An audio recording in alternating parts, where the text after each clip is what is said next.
Crew members for the television series The $6 Million Man discovered what in a prop room? A. A newborn infant. B. A mummified dead body. C. A working robotic arm. Or D. A real Winchester rifle. Then you go there to delete it. Save to the cloud, like it wants to send it to digital heaven where it can play shuffleboard and hang out at a book club with expired lunch menus, forgotten recipes, and your 2005 tax return. Yes, delete the goddamn file. Every shopper dreams of that accidental jackpot, like the family who sold a dusty painting for $10, only to see it on the news weeks later as a lost 19th century masterpiece. Odds of that? We'll have better luck playing Paganini with our armpits than finding anything valuable here. Amazing. Obviously, he had to be in a special suit. Yeah. And he said that YouTube went, few hits. It was one of those. Like they risked their freaking lives. And YouTube went, I've seen better. This is the Snaggletooth Extreme Metal Podcast.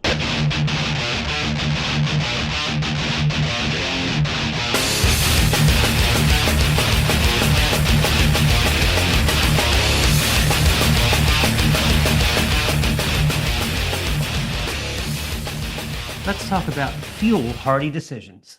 My, we're clever, aren't we? Are you the type of person that runs out of gas? Like literally runs out of gas? Because this happened to a coworker of mine last week. And not only did the poor bastard run out of gas, he actually admitted it to everybody in the office. I'm sorry I'm late, I ran out of gas. I was like, This is wrong on several levels as far as I can see. Do you realize how many ways your car tries to warn you when you are low on gas? You get pings, warning lights. Some cars actually have a hidden ration of gas that the car pulls out for you. That's basically the car whispering, "Sweetie, I've got you, but this is the last time." Sunoco, Exxon, Wawa. No, we're not, nothing. Not enough for some people. I'm too busy driving to stop and get gas. Or they just get a charge out of how long they can push the needle into the red. Live without a net, baby. It's a thrill seeker. We're all thrilled, yes. I guarantee these people are shocked when the car starts to shudder and lose power. But I just got gas 12 days ago. Well, half a tank anyway. It's like they're trying to cross the Sahara on a shoestring budget and 16 miles to the gallon. Plus the fact that he actually admitted it to everyone. Yeah, that's even worse, I think. Yeah. I would rather blame it on invisible animals or wayward mariachi band blocking the road than to let anyone know I am that much of a dipshit. Truth be told, I did run out once in college. Back then, there was no friendly dashboard chime, just me ignoring the gauge like it wasn't even there. A lady stopped to give me a ride. My parents always said, never accept rides from strangers. This is echoing in my head. Mm-hmm. But she had a Volvo. Unless they have a Volvo. And a soccer mom yoga pants. So obviously, she was contractually obligated to be safe. Lucky for me, the ride went okay, and she was not the Volvo serial killer. It's sort of like the same thing. My parents' generation, our parents' generation, when they're using the computer and they're afraid they're going to delete the file. Oh my God, hit save, don't delete the file. Even back in the pre-Windows days, I once thought I'd lost a term paper because you had to like type in the name and hit find and it wouldn't find anything. So my buddy ran a directory search and was surprised and relieved. See, it was there the whole time. I just mangled the spelling. Apparently, I before E is more of a gentle suggestion than a rule when you're an idiot. Does it show how old we are that we can use a phrase like DOS prompt? Anyway, getting back to the delete the file people, I can't stand them, right? Because of these people, if you actually are trying to free up space on your hard drive, there's like 19 hoops to jump through to actually delete something. Sure, it says the file was deleted, but really we just moved it to a nice loungy part of the RAM where it sits poised and waiting for you in case you ever need us again. Like a dehydrated food item that can be brought back to life in seconds. Then you go there to delete it.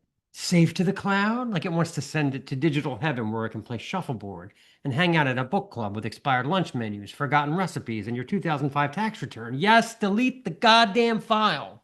Then Windows sort of gets this icy tone. File deleted. With a long HAL 9000 pause, like you just slapped your kid over spilled milk. Apparently, deleting anything is largely frowned upon by the digital community. The PC was running so slow, it was like dial up AOL circa 1999. I am paranoid about this to a certain degree. I don't think anything ever is truly deleted. I mean, I have a bunch of external hard drives that I use for the show. One of them has a couple of, shall I call them, naughty movies that Stace and I have made. And this hard drive started to act up. So I replaced it. I moved everything to a new one and deleted all the videos. But the thing is, I have it in a drawer upstairs. I can't bring myself to throw it away. What if somebody finds it and gets a hold of the videos? I mean, I'm not ashamed to see Stace and I going at it on the big screen, but I am concerned about getting our full royalties more than anything else. Did we learn nothing from Tommy and Pamela? Okay, let's talk about our feature interview.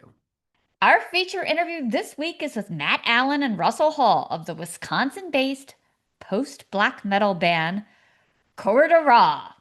We have a great time with Matt and Russ going through the history of the band, the making of their new album, Abandon. We get into tales of zany group chats, why the music scene in Madison has so many great bands, an interesting showdown between the label and the vinyl pressing company, and even which Hollywood star Matt Allen looks like and why. So stay tuned for that. I like the way that little accent makes it sound a little more fancy. Yeah. Sounds so much better to say that I'm going to the barbecue raw. Let's play a song. This is We Vanished to Nothing.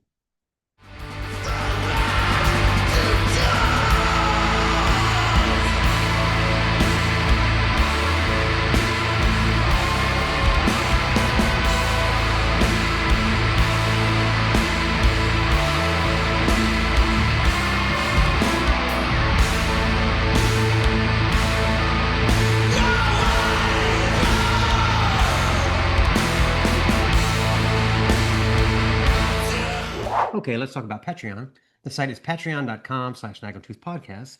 And for $6.66 a month, you get an adorable little Triumph motorcycle with a rusty sidecar full of Mark and Stace. You even get my expert cooking tips. Potting plants and hot pants. Going up next will be my I'll steal from that girl I like on TikTok, and we'll show everyone how to do these pizza skulls. It's very exciting. They were delicious. Yeah. But you used ghost pepper cheese. That was the killer. Yeah. Oh, that was habanero, but now Yeah. this week I could use ghost Ghost pepper pepper, cheese. absolutely. Anyway, we have a whole lot of things over there that are exclusive to our patrons who not only help keep this show running, but, also help us support the underground scene. With all the t-shirts and vinyl that we get, you in turn help support the underground music scene that we promote. That's right. You get a glimpse into the lives of your two favorite podcasters. I mean, who could survive? Who could survive? Who could ask for anything more for just $6.66 a month? Survive it. Who We could don't know. survive it? Maybe we won't survive it. Maybe it'll be a thrill ride. Speaking of not surviving, I think it's time. Hit it. And now it's time for Obnoxious Trivia! All right. It's time for Obnoxious Trivia educational version. Well, sort of. Okay. All right. So, number one, I think you'll like this one. Okay. In 1884, 4 sailors were stranded at sea following a shipwreck. Starving, 2 of the sailors, Dudley and Stevens, killed the crew's weakest member, a cabin boy, and ate him to survive. They were rescued days later and were charged with murder. How much prison time did they serve? A, none. B, 6 months. C, 20 years. Or D, life in prison. Okay. It seems preposterous, but I'm going to say none. They actually originally got life in prison because apparently just because you're hungry doesn't mean you can eat someone. No way. Get out of town. But they appealed it and the judge lessened it to 6 months. So technically the correct 6 answer months. is 6 months for eating someone. Why did he lessen it? Because they were hungry. I think he took into account they were basically dying. The guy was kind of an asshole anyway. I mean, let's get fair. All right. So far, 0 for 1, Mark. Let's go. Okay. Number 2. Crew members for the television series The $6 Million Man discovered what in a prop room? A, a newborn infant. B, a mummified dead body. C, a working robotic arm. Or D, a real Winchester rifle.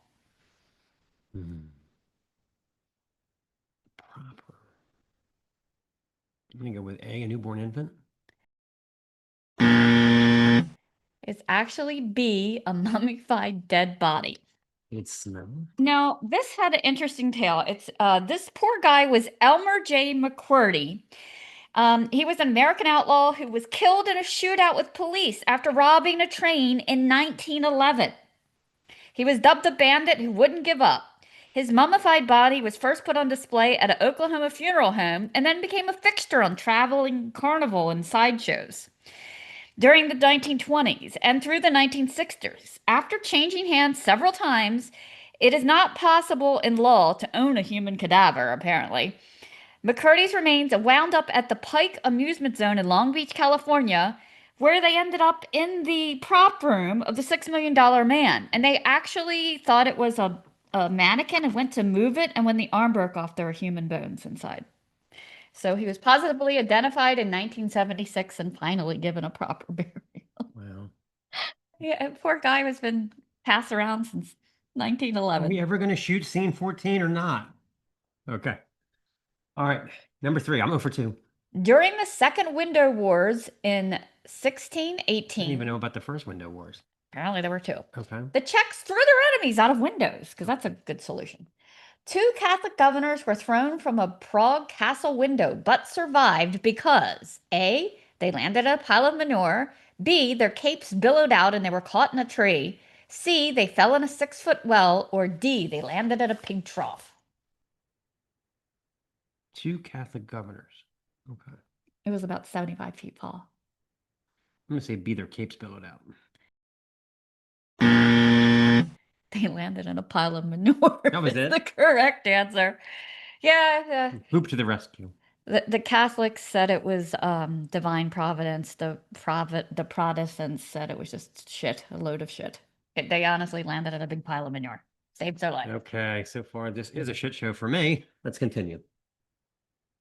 I guess this is Aeschylus. Is this who- Greek mythology? Yes. He was a playwright. He's often regarded as the progenitor of the Greek tragedy. Died how? A, he was poisoned by the jealous lover with soup. B, he was swallowed whole by a whale.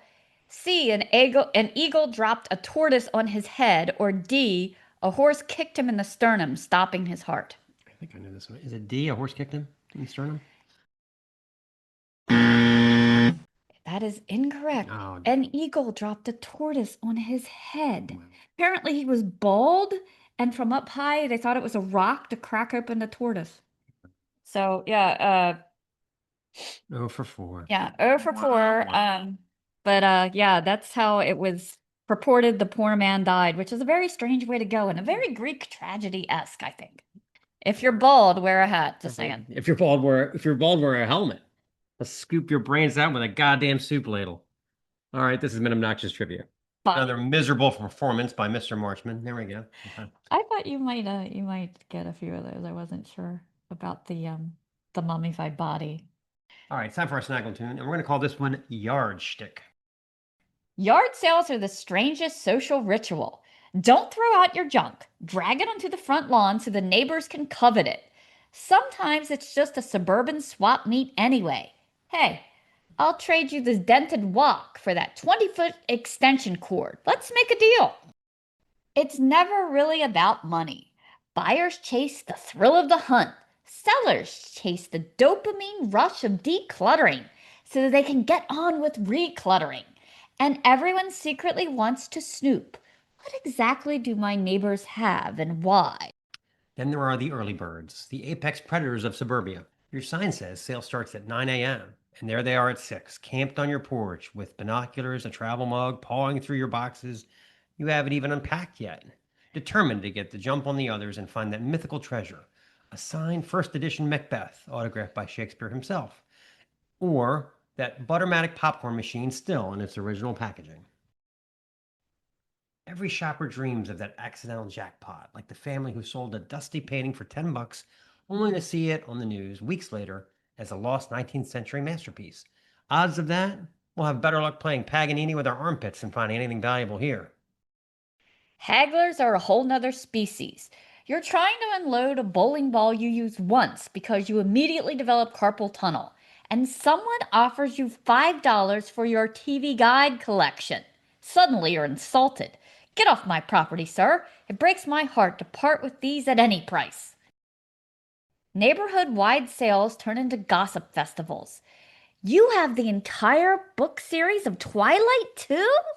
Or why does Larry the tax accountant have so many dog kennels but no dogs? Friendships are forged over collective side eyes, and the pickers, they're prowling for those hidden eBay gold in your dusty baseball cards. Everyone pretends it's about pocket money, but really it's community, competition, and legal snooping. Call it a yard sale, tag sale, garage sale, potato. Can you have a garage sale with no garage? I guess technically you can have a yard sale with no yard, but I'm pretty sure that's a flea market. That is a yard sale en masse.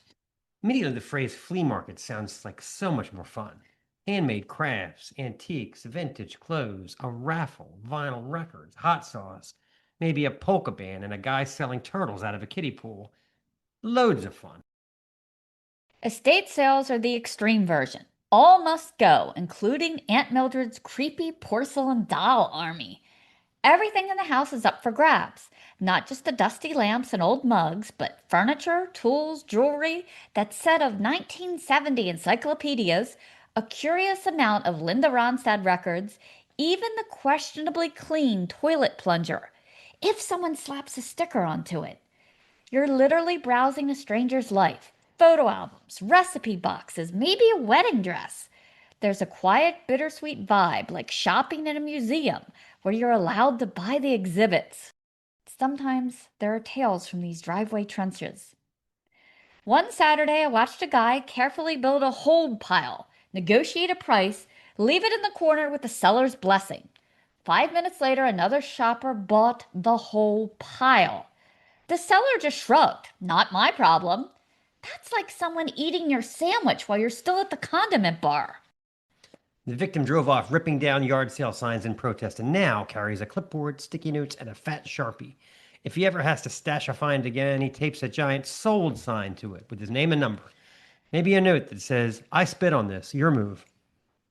Then there was the infamous free box brawl. Two bargain hunters wrestling over a rusty bunt pan like it was the last snack on a desert island. My personal favorite, the accordion tragedy. Years ago, a guy finally found the accordion of his dreams for $100. He had $30 in cash, so the seller agreed to hold it while he ran home for the rest. He returned an hour later, cash in hand, but alas, it was sold to another. 30 years later, he still can't look at a musical instrument without muttering, "Accordion guy, if you're listening, you took my squeeze box passion away, god damn it." See, the funny part about that story is that he didn't just abandon the accordion, he abandoned all music because of it. So angry.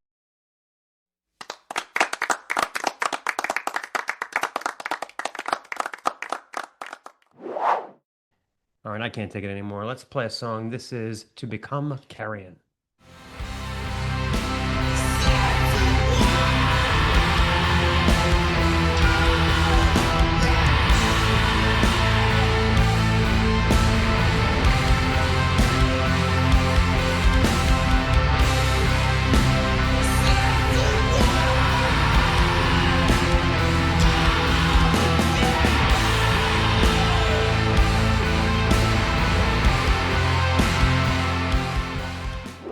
Let's talk about Coffee AM.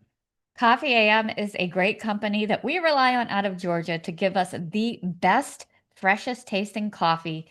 If only you had some to show off. Oh, I think I might. What I do right here. I'm drinking the very thing now. We have two that we have yet to open. This is a Southern Pecan coffee. Very nutty. Their flavors are never overdone or perfumey. Always great. You can smell it through these special vacuum packed bags. You know that they roasted it for you. This one says it's for the Snaggletooth podcast. Go figure that one out. Who are those guys? I don't know. I don't know. All right, and then secondly, we have a Mexican liqueur cream coffee. Yes, you too can pretend you're drinking in the morning with the taste of Mexican liqueur. That one is brewed for Mark and Stace. We had one flavor, it was like a couple weeks ago, where I was like, in the afternoon, I was like, I feel like I'm drinking flowers. And you were like, there are flowery notes here. Like, is there lilacs in my cup? No.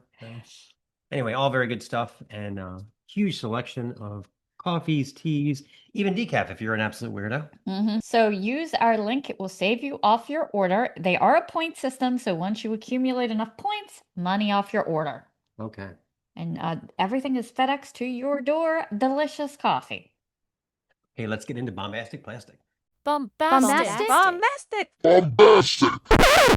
Really brutal one this week. We're going to talk about Coffins 2008 Crusher Buried Death. We're sort of in the age of tech metal appreciation. It seems sometimes between the blood incantations and the tomb molds and the hoplites and whatever else. But there are always impressive heavy albums that take a simple approach. I've tried many times to discuss what makes the first 3 Black Sabbath albums so fantastic, but I really can't put my finger on it. The sonic roar of early Discharge is legendary for a reason, but every song is just innovation with a few power chords. Sometimes simplicity can be the key to a great record. Not that there's anything simple about Coffins. Formed back in the mid-90s, they've consistently cranked out an impressive number of splits, EPs, and full lengths. 2008's Buried Death was my entry point, largely due to a day-carrying performance the band laid down at MDF around this time. There was an air of early Venom and Autopsy at that show, just heads down, sludgy doom death that occasionally quickens to a trampling all under hoof gallop from the drummer that simply goes by the name You. Seekers of hooks, harmonies, or humanism need to look elsewhere because Coffins are all about gray slabs of I Hate God style groove, detuned, dead, and worm fed. Any semblance to something you'd consider music is totally coincidental and will not be discussed without the express written consent of 3 skeleton Christs from Tokyo. With titles like Cadaver Blood, Altars in Gore, and The Frozen Sticks, it's obvious that this is the perfect soundtrack for the inevitable zombie apocalypse. Let's play a clip. This is Altars in Gore.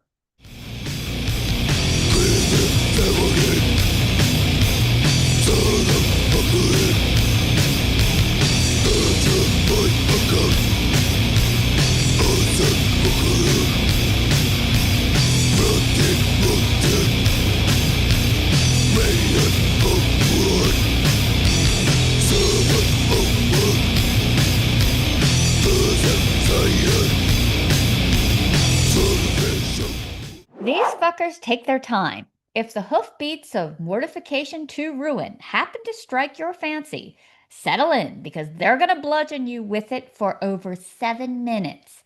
But don't be fooled, the rhythm section that underpins this lonesome racket is otherworldly. Vocalist Corrida's arm-thick bass, strings flapping like tentacles, and drummer Yu opening trapdoors to purgatory with impeccably painful double bass blaps and slaps. The band grides out 8.5-pound meat slabs, most of which barrel along at the same pace. Deadly Sinners offers a glimpse of guitarist Uchino's witch cackles, and Purgatory Madness ups the tempo, scratching just slightly into crust territory. Again, no left turns into yacht rock, no krautrock-informed keyboard instrumentals or female vocals, just groove, pounding drums and chainsaw riffs. Love the gatefold style CD, and the cover art nails the perfect visual component to go with this dank swim through hot tar. Demonstrates that $20 Spin has been on top of their game for decades at this point. Let's play a clip. This is Mortification to Ruin.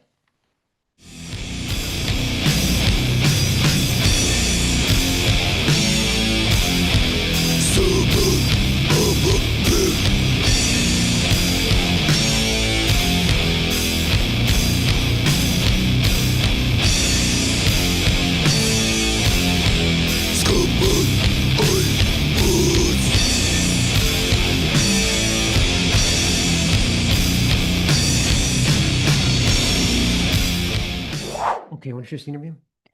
I'm rather embarrassed I mispronounced their name during the review, but at least we got it down now. It's extra syllable and nothing to I'm do gonna with. get something out of the refrigerator, rah. When we're done. Anyway, really loved this album. I was excited to talk to these guys after reviewing it, And yes, we will have to get to Madison. I think we might have to do a I summer think that it'll we're have to in, have a something. banner that says "Welcome, Mark and Stace." We've interviewed every band in the town. No. Anyway, take it away. Hi, Stace and Mark. Thank you Nice so to meet much you. for your really kind review of our record. Yeah, we loved it. Yeah. Yeah, I was all over it. I'm all about blends. I love everything from like My Dying Bride. In fact, we'll talk. I was like, I think you guys could do a little violin too. We were a little confused about the name. Did we say it right? Because that little accent on the end made me think, was it Corridoré, Corridor, Corridoré, like Corridoré. it's death metal, huh? Yeah, Corridoré. Okay. Corridoré. It's Italian for runner, Oh, Really? cool. which a lot of our lyrical themes are very much striving and reaching, but having trouble coming to the end sometimes, or being able to see whether there is an end. Sure. We're runners ourselves, and when it's really hot in Baltimore in the summer, you never think you're going to see the end. Yeah. I learned that the hard way. I did about 5 marathons. Oh, And Matt it's like, is yeah. Matt is joining us. Oh, Oh, good. cool. Russell. Matt and Russell. Okay, Yeah, good. gotcha. Good. So yeah, we were just talking Nice to about meet you. kind of the meaning behind the name. I was explaining that I was a runner for a long time. We still are, but I do much less distances because a marathon is one thing. But when you get done 6 miles and you realize you have 20 left, Yeah. not so much fun. Not so much fun. It's a lot easier for the half because once you get done 6, you're like almost half done. It's a lot better feeling. Yeah. Yes. I'm not as dexter. I don't have the dexterity that Stace does. I can only do 5 or 6 at a clip. That's about it for me. Yeah, Russell, you used to run a little bit, didn't you? Yeah, but my knees couldn't Yeah. hack it anymore. So No, that's my problem. I never came out of one of those full marathons not limping or hurting or I've never done aching. anything like that. Based on what you A based on what Stace 5K tells was me. my big race. Yeah, I mean, Stace, everything she tells me about when she ran marathons, it sounds like it's terrible for your body, just in general, Yeah, I read Hal Higdon's book, and the human body is not designed to go that I far. would not think so. No. Do you ever see like film of somebody and all of a sudden they've totally lost all coordination? They physically can't walk anymore. Yeah. That's actually hitting the wall. And you have to store glycogen. So you do that in your body by keep pushing out the miles. But if your body uses up all the glycogen in the muscles, it starts to lose the glycogen in your brain. And that's when you physically are just out of it. No thanks. So you're not designed to do it. You're not. No one is. No All one right, should. I won't try to pick it up again. No, I wouldn't. No. But listen, I wanted to ask you, so we've interviewed so many great bands from Madison. There's something about this town. Lords of the Trident, Last Crack, Vanishing Kids, Ruin Dweller. What is in the water there in Madison? Well, it's a college town. Mhm. It's the seat of state government. The university is enormous. Um, there's a lot of tech companies that are located either in Madison or in the area. So Okay. I don't know, it's an area where a lot of people sort of come just for various reasons. And then, so that I think that just lets us have a good mix of people. Such a diverse and eclectic, kind of scene with heavy music, Yeah, we promised everybody we come out. Yeah. Yeah. Well, we were at the Maryland Doom Fest, and at one point we were hanging out with Butto from Last Crack. He's the drummer. He's the drummer for Vanishing Kids, and the guitar player was Dave UV, from Ruin Dweller. Ruin Dweller. So it was like a kumbaya of all people we've interviewed from Madison. Yeah, and we know the Ruin Dweller guys. We've played a few shows with them. Yeah, super guys. Yeah. Yeah. So I was really impressed with Nick's drumming. He's a little newer behind the kit. Absolute beast. How did you come to work with him, and where did he get the nickname, more importantly, Treebeard? Does he have that nickname? It's on Metal Archives. Have you heard that, Matt? I've never heard that. No. We have lots of names for him, but that's not one of them. Metal Archives is not laser accurate sometimes. Yeah. I mean, maybe he's played in a bunch of other bands, so maybe it came from one of those bands. Yeah. How did we find him? We were looking for a new drummer, and I messaged a friend that used to play in a band with him. And he said, "Hey, Nick is moving back to Madison." He was in California at the time. He's moving back to Madison in May. And I immediately messaged Nick and sent him the demos of the record, and he was like, "I'm in." So that's kind of how it went, I guess. That's great. That's great. So, in adding yourself, Russell, to since 2019, but so did adding a second guitar kind of change the way the songs on Vanquish are played live, or do you have to make a little adjustments? I'll let Matt take that one. Yeah, so the first record was just the one guitar, and so we had been working on playing those songs live, and we needed a second guitar player to be able to do it. And Russell, you tell this story better than I do. This is kind of the lead up to how we get to the next record, so maybe too much lead up, but this is, it's how Russell got into the band, was, coming out to see us live, and we used to go and still do go see Russell's other bands and projects play live, and have always been a big fan of his bands. And he caught us live a couple times and said, every time, I believe. You probably, yeah. And said, "You guys could really use a second guitar player." And we did the first album with just the one guitar, and I got a little overexcited with some overdubs and did some secondary guitar parts to layer it up. And at that point, we knew we needed a second guitar player to really perform the first album live, to do it justice. And Russell was the first guy in our mind. And one night, we were at a bar for we might have been at one of your shows, Russell, and he came up and said, "You guys really need a second guitar player." And we're like, "Yeah, we were thinking about asking you to do it." And so after a little bit of time, we worked it out, and we still had the previous drummer at that time. And so he started playing with us for the last record and doing those other parts. And then he started bringing some other riffs to the table, and we started writing the next album, the Abandon. So that album came about really organically with two guitar players, and it's all been a cohesive unit of the three of us, writing those songs on guitar and bass. So it's never really done in a vacuum of one guitar part being written. It's all, for the most part, as a whole, writing all those together. So Russell came into that and fit right into the songwriting process right away, and brought some riffs to the table to kind of get the new record even started. And so something like the opening riff on the album is something that Russell brought in, and we just started building off of it.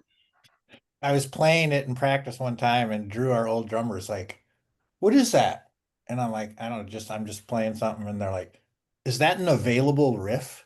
And so the title of the working title of the song was Available Riffs for a long time, and then shortened to Riffs. And I think none of us are still actually sure what the real name of it is. We still refer to it as Riffs, I think. That's funny. Like the riff has those little watermarks on it, like when you try to steal pictures off the internet, Yeah.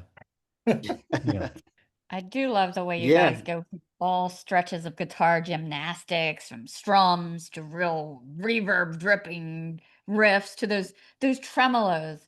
Sometimes, like, I'm thinking they just get so tense that I'm like, my God, that could be a violin in there. I was like, maybe Yeah. one day. Thank you. Yeah. Yeah, I Yeah, mean, Yeah, thank you. Matt and I, don't- uh, I mean, I don't think we really consciously try to fit around each other's parts. It's been very natural where it's like kind of just paying attention to what the other person is doing and then trying to do something that either supports that or harmonizes with it or complements it in some way. Um, yeah, I don't think, even though Matt will probably hem and haw at this, but he's the better guitar player.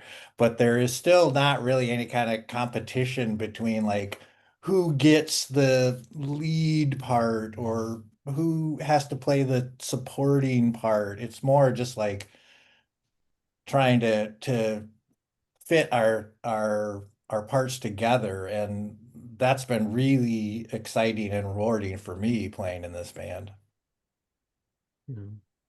That's great. Yeah, I would agree completely. It's just gelled since the beginning, and there's those like Russell said, it's not, hey, here's where the solo is, or you take the lead Right. here. It's never anything like that. It just kind of comes out organically. Where sometimes, I feel like the trem focus might be on what Russell's doing, and other times it might be what I'm doing. But at the same time, it's blending and it's together a lead part. There's never Mm. sure there's rhythm and lead sections from a technical standpoint, I suppose, but um I think it's just it's a shared experience, and it just gels together really, really naturally. And when we're writing new stuff, you know it could take a little bit of time to find it, but then it evolves, and we each find where the pocket where we need to sit in. It's never been difficult or forced or debated about what or don't play it like that or play it like this. It's always just really a creative free space, I feel like, when we're building it. Well, I think we're more the band as a whole. I think we're more likely to point out when we like something or when something really works, as opposed to like maybe don't do that, because it takes so long for those things to develop that Yeah, yeah. just by expressing preference about, oh, that's really great when you did that, that's how the songs get built then. Yeah. Well, it's funny. Speaking of that, I remember an interview from back in the 80s with Alex Van Halen, and he was just talking about Hot for Teacher. He goes, there's an extra measure in that song that doesn't fit. And we were going to take it out, and we thought, fuck it, and we left it in. I have listened to that song 8 million times. I don't know what the hell he's talking about. What extra measure? I Oh, cannot find it. we had that discussion last night at practice, I think. What about that song or about just extra measures? About Extra like measure. how many measures is that Mhm. part, or what time signature Right. is that going to be in? It's fun to have an extra little measure or half a measure in there, just to be it throws Yeah. it off Yeah. a little bit. If it feels good, if it sounds good, it is good. Yeah. So. Well, Eric, our bass player, is usually the one that's like, let's make this part weirder. And then Nick and I usually roll our eyes, and Matt's like, yeah. It's cool. Yeah. I'm on board for more weird. More weird. Turn up the weird. Where's the weird now? Yeah, exactly. Yeah. I love how you guys balance the calm and the chaos, like I was saying. Which band member is the most calm, and who is the chaos agent among you? Just personality wise. Um, Matt's probably the most calm. I think so. At least outwardly.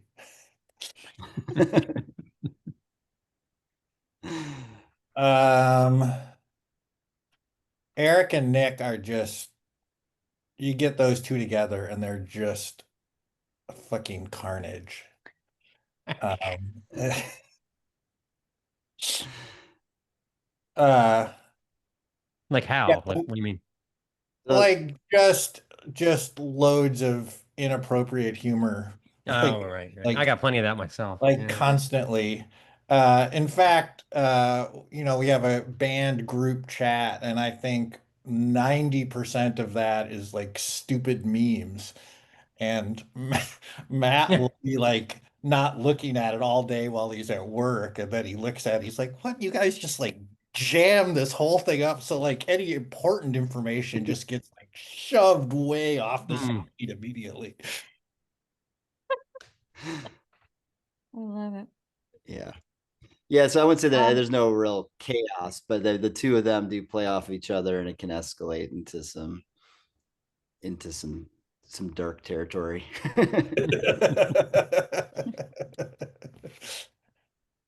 I love this album cover. It's so stark. Was that a picture that someone took, or it looked like it came from Sick of Realism? I love that name, if that's an artist name. Yeah, Sick of Realism.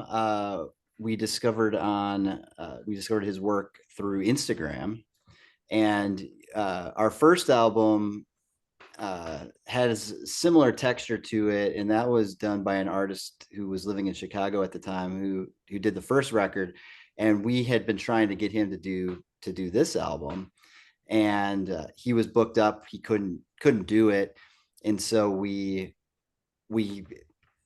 kind of quickly had to go out and look for another artist to do it, and so we were looking through different artists, and I think Eric stumbled across this artist on Instagram, and we reached out to him, and his aesthetic was working. We wanted to have continuity between the last record album, that cover, and this one, and so we reached out to him, gave him what we wanted to look like, and I believe this is an image of something that he crafted, probably put together with different images, and then added the crows in there, kind of circle, or the vultures, whatever they are, circling the dead at some point in that Carrion bird. landscape. Yeah. The Carrion. carrion birds, and that was it. Yeah, I mean, because the first album is a ship going into cliffs, and there's a temple at the top of the cliffs, and it's all grainy black and white, and the idea of this was the passengers of that ship have survived this voyage of oblivion, and made it to the top of the cliffs, and they're looking for salvation. They look out, and all they see is a desolate landscape stretching out in front of them, which is that image that you're seeing on this next record. Now, the continuity thematically of the records between the two may not be there, but it's from a lyric standpoint, but it's really we just wanted to have that continuity of images with the covers. Well, in terms of abandonment, where would you least like to be abandoned? We were thinking about this the other day. The desert, open ocean, urban jungle, actual jungle, what would be the worst for you? Prison. That's not good at all. Yeah. Yeah, I've seen lots of documentaries about that. That's not fun. Yeah, no prisons. I mean, I think the desert for me would be just the worst, because at least on an island, you've got some Coconuts. coconuts. Might be able to forage for something there, or I don't know. It's just a beautiful place to be. I think on an island, I don't know.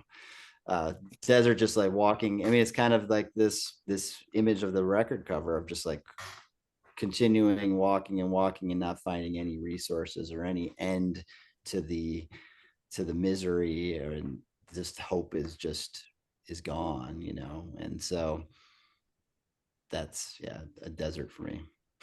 Yeah, I mean, abandon is definitely the lyrical themes of the album are, emotional and intellectual abandonment. Either you're abandoning something or something has abandoned you. Um, so yeah, it's not so much a physical abandonment. The closest I can come to that, we went to a wedding this weekend, and they didn't have a cake. It was very Gen Z. And we had all been on the dance floor for about 20, 30 minutes.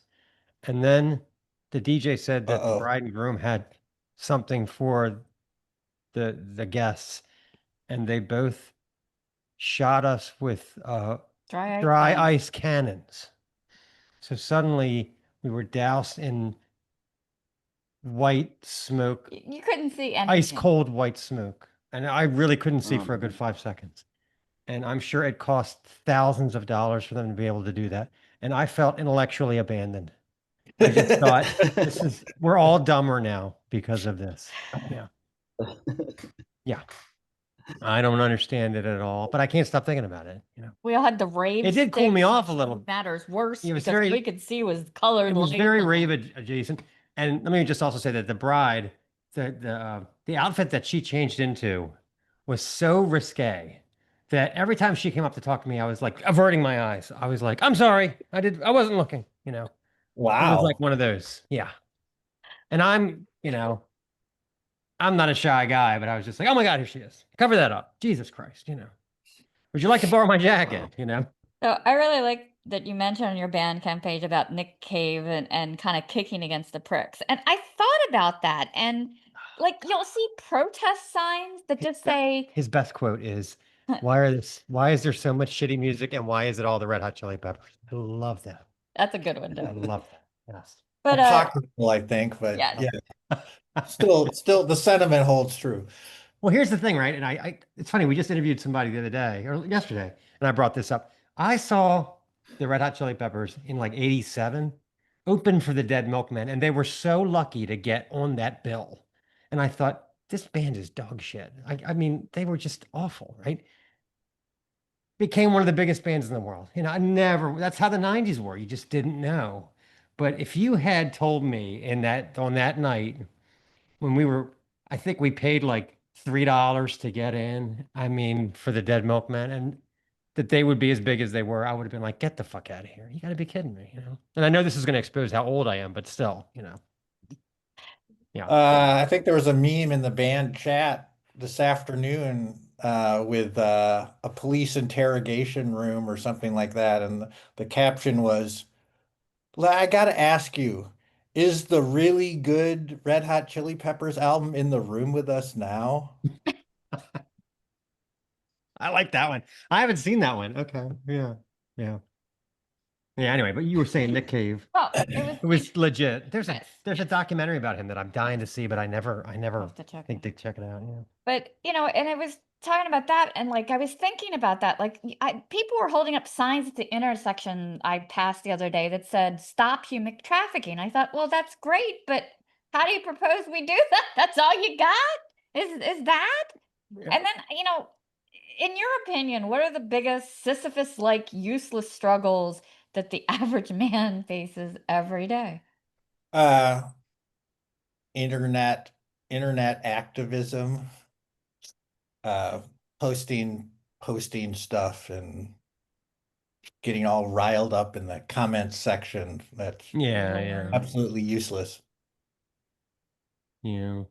Like, When the internet first came around, I thought it was going to be like I don't know, because I love punk rock so much. I thought it was going to be just total anarchy, And I hate the way we turned it. It was just a bunch of us policing each other. Like we became our own private school teachers, wagging our fingers at each other. I hate that. you touch a post the wrong way, it's immediately like, do you want to report it? I'm like, no, I was just Yeah, I'm disappointed in all of us, basically. Yeah. So This is why we can't have nice things. this is why we have plastic on the sofa. Yes. I really enjoyed that your description. You play in a small room with no windows. Is that really true?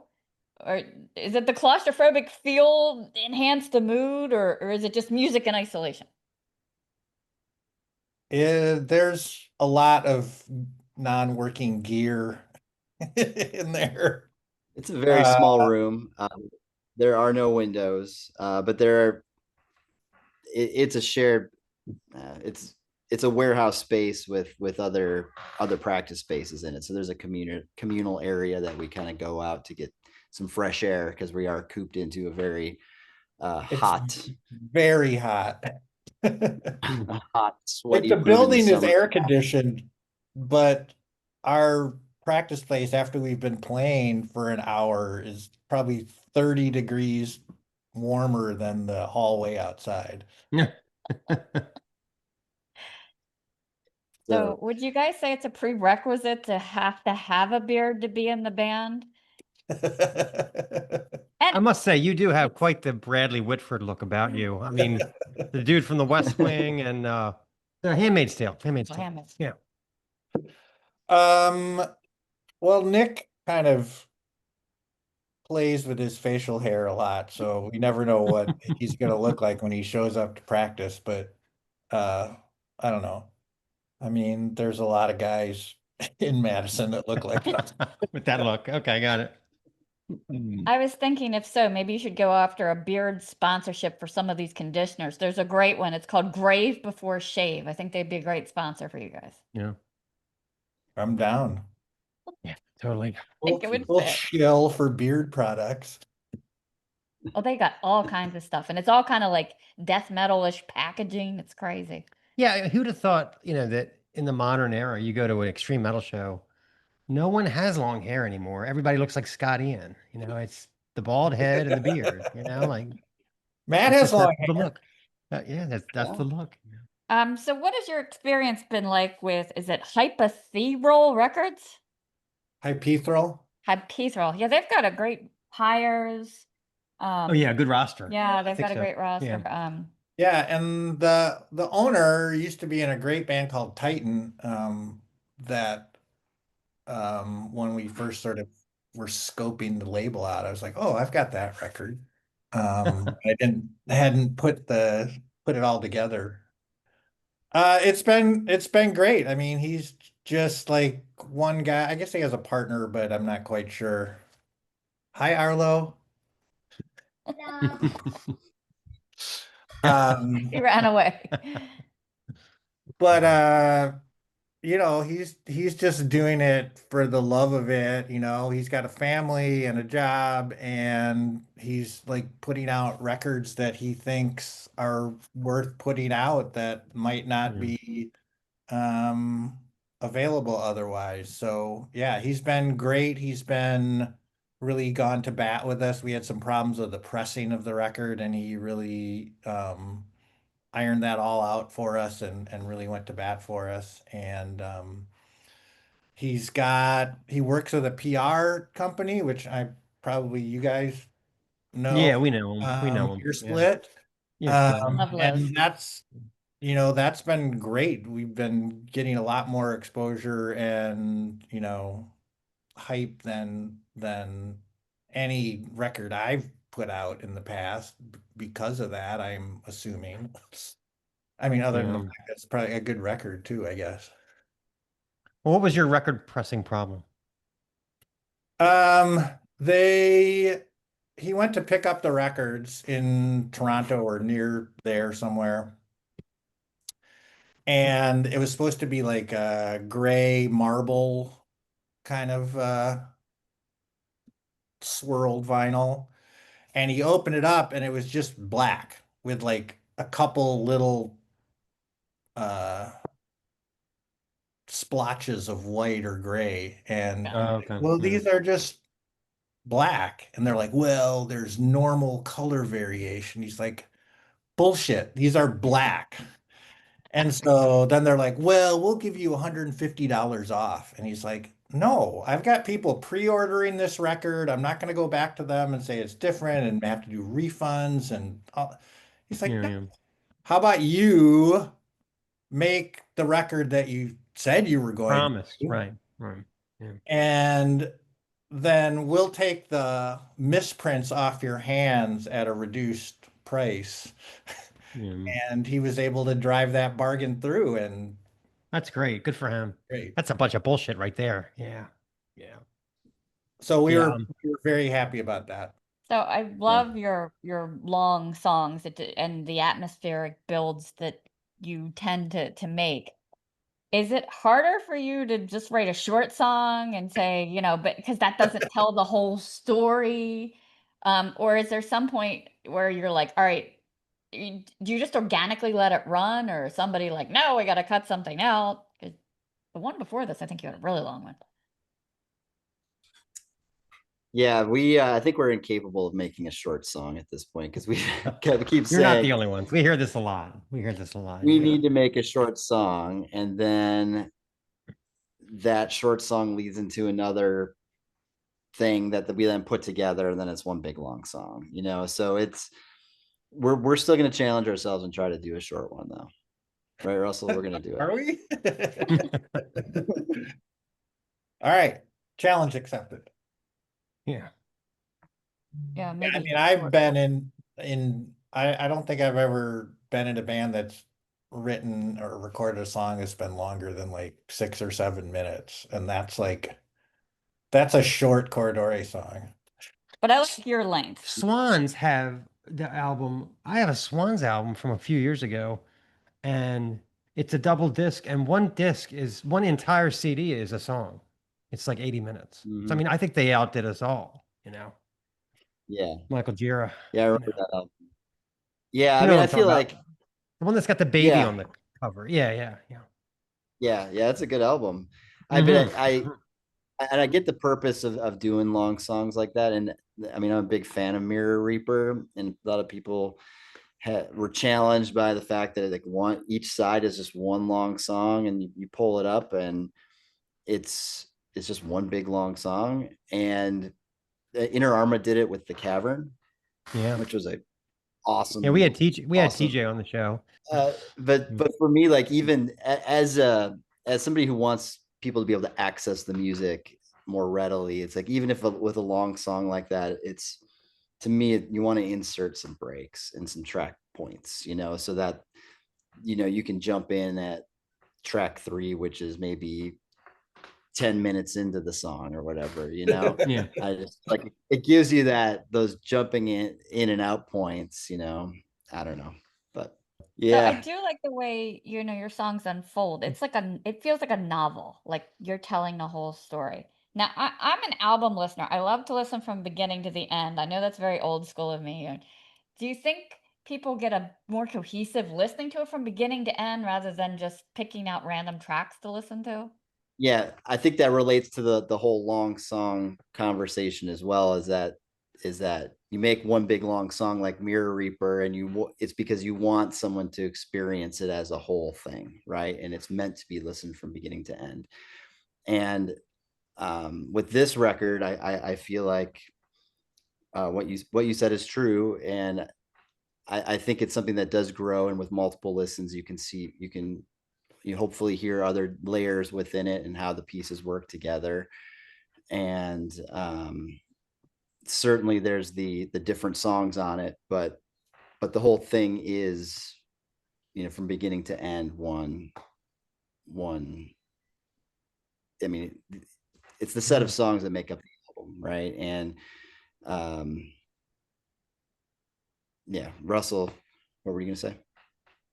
I mean, I think that this kind of music lends itself to this, and I think a lot of people that are into this kind of music like albums and listen to whole albums, black metal, post rock, Right. like all those kinds of things, all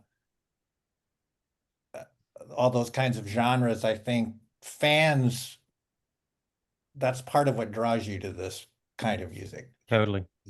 Listen to it. I remember being at a sold out Wolves in the Throne Room show, and just everybody nodding along to these incredibly long, detailed songs and thinking, so it's not all Billie Eilish, you know? It's not. These are my Yeah. people here. Yeah. I fully agree with you. If I don't like the whole album, it's probably not going to get a lot of plays for me. It's not like Right. I'm going to an album and just listening to one song. That's very rare that's ever going to happen for me. I want the full album, and I want to be able to enjoy the whole thing. Well, I have a friend of mine, he says that Spotify is driven by teenage girls, that Spotify is just teenage girls listening to the same Billie Eilish song over and over and over again. And that's where the streaming numbers go. It is definitely not what we're talking about. And I think he's Mhm. onto something, you know. Yeah. I mean, I have friends and I've seen my daughters do this as Yeah, well, exactly. where Yeah. you're listening to a song and you've gotten the hook a couple times, like, right? You've hit the chorus a couple times, so you've gotten the hook or whatever, and immediately they're like searching, like, what's the next song? You know? Mm. Yeah. What am I gonna play after this? And I've seen that, and I mean, I'm not saying that that's not a valid way to listen to music. That goddamn Let It Go song from Frozen that my daughters tortured me with over and over. And that's what I think of when this guy was telling me about the Spotify thing. I'm like, yup, that completely tracks. Yes. I was ready to blow my brain out. That said, if anyone wants to listen to one of our songs over and over and over again, they are more than welcome. Absolutely. Yeah. I don't know if you're going to be able to compete with Frozen, but we'll put it out there, you know. Oh, no. And then I was like, "Oh my God, Frozen 2? Are you kidding me? Why? You're just out to torture me now, you know." I tell you, my Spotify DJ can't pick up on anything. I will have done something like listen to your whole album, and then I try to let him pick for me when I go out for a run, and he's like, "All right, how about pirate rock?" And I'm like, Oh yeah. "Ew." What like what's the I'm and I'm like, Ailstorm and "Yeah." shit like that? Oh, yeah. Yeah. I can Oh. deal with about one song of that, and then I'm like, "Okay." Mine always like I need like when I'm running, I need except for today neurosis. Usually I need something that's a little more uh move your body kind of thing. You know, something like a little bit more industrial, something like that, like Ministry, something. And my Spotify DJ always wants to play like the slowest Thou song, or just where they're changing chords every 4 minutes. And I'm like, I can't run to this. We love A, Brian, but a not Yes, sung fun. So, live but for album. running, you know, yeah, it doesn't work. You know? Anyway, so I described your guitars as Bob Ross painting little unhappy trees. Yes, that was me. yes. Does that check out? Or do you hear your guitar textures a little differently? Well, I mean, I don't think they're happy accidents. I mean, they may start out as happy accidents, but then we kind of refine them so that they're more integrated into the whole. So I I don't think I don't think either of us like sort of just try to put frilly adornment on songs. It's all sort of in service of the mood that we're trying to convey or the emotion that we're trying to convey. So we're not going to get that frilly adornment EP anytime soon. I mean, people disagree with me, and they probably do. Well, we had some other reviewer saying that they were British and they were saying, but there is a bit of guitar wankery. Oh, jeez. Yeah, it's funny. I like when Bob Ross would say, "All right, you're going to grab your 4-inch brush." I'm like, I painted my deck with a 4-inch brush. You're doing a painting with it? Jesus Christ, you know? Why don't you just get a roller while you're at it, you know? Like, My son took me to this food market, and then that's probably why it was on my mind. They play nothing but Bob Ross, like on their TVs. I don't know why. It's this little bar. very I love soothing. it. I love it. I love napping to Bob Ross Very soothing, yeah. because he has He was ASMR before there was oh my ASMR. God, he has Yeah, such yeah, a calming voice. And if yeah. you're taking a nap, like every once in a while, you can just like crack your eye open a little bit and see how the painting's coming along and then, like go back to sleep. It's awesome. I think he could have painted the first Black Sabbath album, the one with the witch, and that he could have done that, you know? Like, maybe there wouldn't have been happy little trees, but we're gonna use some Van Dyke Brown on her, you know? Like, yeah. So, yeah. I love it. I had a few kind of track specific questions. I love Line and Splendor and how you go through that slow gravity drum hits to smeary tremolo guitar. In songwriting, is there one instrument that gets laid down first, or does it kind of vary from track to track? As far as recording or writing? Or or writing, do you start? Do you have a jumping off point, or just kind of everything at once?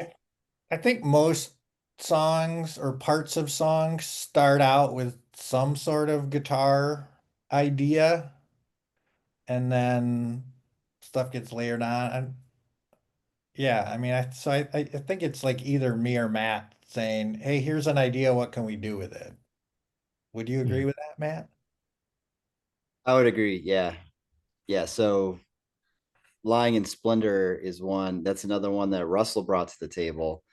And he brought really where it starts to get really loud, right? So when the drums pick up and everything gets loud, and he brought this really cool progression to the table, and we started playing with it. And then he went on vacation. Where'd you go? Were you in Uh, Thailand? Indonesia, yeah. Oh wow. Yeah, so Russell goes to Indonesia, and Eric and I take what he gave us right before he left, and then we added that slow, kind of doomy, pretty front part to it, and put all these other things around it. And we were really worried when he came back that he was going to hate it, but I think I think you ended No, up liking it. yeah, they made it better. I mean, I brought in like three different tremolo riffs in that song, and then they just like kind of layered a bunch of other stuff around it on top of it, like you said. And yeah, it turned out way better. I mean, that's what I feel is really great about this band is nobody walks in with a song and goes, "This is how it goes." Um, Like Freddie everyone Mercury style, right? Yeah. everyone is, it's like, here's an idea. What can we make out of it? What can we do with Yeah. it? It's very collaborative. Yeah. What's No, no. interesting about that song is that Russell brought that song and he had it demoed as Splendor. So it was called Splendor. Yeah. And then Eric was able to write that into the lyrics with the Lying in Splendor. And so it all worked out from this demo, this raw demo that Russell started with, and he goes on vacation. We kind of Eric and I brainstormed it, and then the lyrics came much later and went all the way around to that Lying in Splendor. Well, I guess it wasn't like the 4:45 rule. You can't listen to the song past that. Like you can't listen to the song when I'm in Indonesia. Okay. Yeah. Yeah, I didn't try to pull a James Hetfield. No. No working when I'm not here. You know. We did a great spoof on that. We did like a 5-minute mockumentary, like we were writing a song. And he comes in and I'm listening to it and he starts yelling at me. And when he went to slam the door, I had this little snowman on the doorknob and it broke off. And we totally didn't mean it to happen, but it was so funny. A little temper tantrum. Yeah. Yeah. So I wanted to ask you, so we vanished to nothing. You have the kind of extreme and then you have the clean vocals. And I could not figure out if the character is it one character with two personas or is it two different characters that are having a conversation? Oh, hell if I know. Yeah. Do you have any insight into that, Matt? I have no idea on that piece. That is a very good question. Eric, who couldn't be with us, he wrote the lyrics, and so he'd be able to offer an answer to that, but I've never heard him talk about that. Okay. But he's never really discussed, the really in-depth the lyrics with us. Yeah, he doesn't really talk about it. Yeah. And now that I've been doing a lot more vocals, sometimes I'll throw in lyric ideas and then we'll kind of workshop those to like make sure that they integrate with what the main thrust of the song. Or sometimes Eric will be like, why don't you say that word? Um, so he's definitely kind of the architect of all the lyrics, even though all three of us sing, or Yeah. Matt sings, I shout and holler. Yeah, my impression was it was one person kind of like with not multiple personalities, but kind of like where you have the devil on one shoulder and the angel on the other who are kind of feeding into the same brain. I don't know. Maybe I'm wrong. We may never know. Sure, Right. I'll go with that. Okay, I right. like, yeah. I think what Eric would say is it's up to your own interpretation. It's whatever Yeah. the listener interprets. Yeah, I think that's right. I think, and Eric talks about how this was a lot more personal of a record for him, but even so, like it's very open to interpretation. You can read the lyrics or try to listen to them, and make up your own meaning for sure. I think that's by design. Yeah. I love the great demise too, and I think a lot of us feel like it's kind of like the '60s where things just feel like they're coming unglued. I think if I had to pick, I would pick TikTok challenges as probably our demise. I don't know. Yeah. I mean, the fall of democracy is right up there, probably. Yeah. There's a lot. He actually he got shot with a BB gun running because then we found out later it was some TikTok challenge. I didn't know it was a BB gun. I just saw someone aiming a gun at me. So Yeah, that was Jesus, every it time was a little upsetting. car drives by with their window down, I wince a little bit. that's horrific. Well, you're Yeah, in really scary. Baltimore, is that right? Yes. Baltimore says it all. Yes. I also really like Moss. I love how you balance the heavy and the light in the most extreme, I think, in that song. But you know what, it occurred to me when the bird calls come in that they sound a lot like where the guitar string moans. I found that interesting. Were the birds recorded by you, or was it like a stock audio thing? We recorded the birds. So I took the birds when we were actually demoing the album, which is different than the final recording. I just took my phone in the backyard and I heard the birds were really chirping. And so I turned on my recorder on, Apple Audio and just got a recording of it. And so if you listen to it, you can hear, because I'm backed up by trees behind my house, but in front of my house is a well-traveled road. It's probably like 40 miles an hour speed limit. So cars are kind of zipping down that. So you can hear the cars, and then you can also hear the birds if you're listening to it, which we liked as a nice juxtaposition of like the nature versus the modern encroachment of humanity on nature, right? Which, and at the very end of it, you hear a motorcycle right when it goes to that Right before the next drums part. come in. Yeah. I Yeah, love that. it's amazing how the birds sync up with the guitar there, though. That's really neat. Really neat.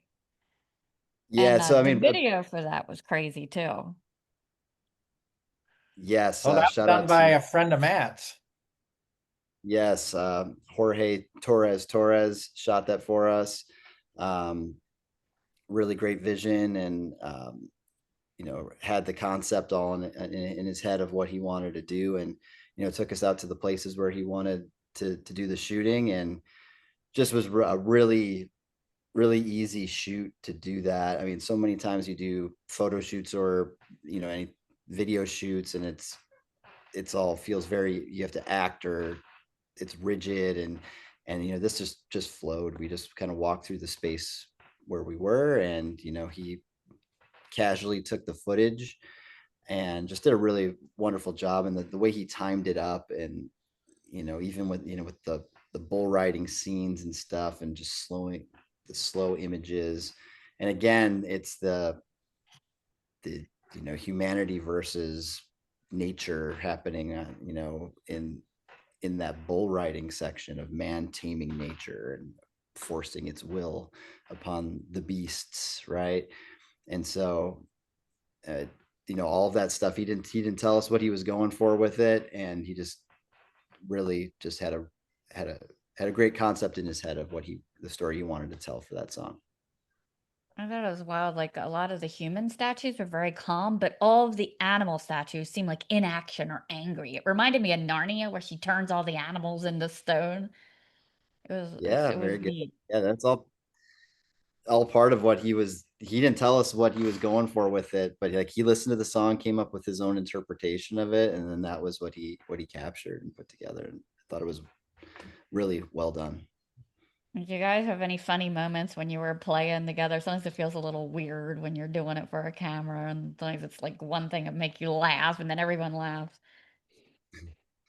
Um, yeah, you mean like the footage from us in the practice space and for Yes. that video? Well, it was hard because Nick's drums are so loud. We couldn't really get the PA loud enough. So we kept losing our spot because we couldn't hear. That's awesome. Yeah, and it was also very impromptu. I mean, he kind of came in and we didn't really know what he was going to do. He's like, I just want to get some shots of you guys playing. And so, I mean, we ran through the song 3 or 4 times, I think, and he got it and he was done. So it was probably half an hour and he was in and out. One of the funny things I think about that section is like you can see our band notes on the wall and things like that of like our agenda items of things that we need to do in preparation for the record to come out. And we didn't really consider that when we were like, oh, we're gonna shoot this quick thing in here. Maybe we should take down our band notes from the wall. So That's funny. Yeah. So what's your personal moth to the flame things that attract you? Stuff that attracts you that probably shouldn't be Yeah. that isn't good for you. Nothing you can't resist. Yeah. well, Russ, Um, you got anything? Yeah. Are you the moth to the flame of anything in particular? probably self-loathing and self-doubt. I am very attracted to that, and it's not good for me. No. Yeah, I for was gonna me, I say mean, I would say obsessions with certain things, getting into a project and then just obsessing over it and just spending way too much time on it where it just takes over everything. So maybe it's like a sort of a obsessive compulsive tendency, and that can extend into, you know, bad things that you don't want to obsess over. So I could definitely tell yours. His is jalapeno ice cream that I make him. And Oh. yeah, it's a little dangerous. It's kind of like vanilla ice cream, but I candy the jalapenos and everything goes into it. So we're growing peppers out back and we're getting in habaneros. So I suggested habanero ice cream and now he's obsessed with that.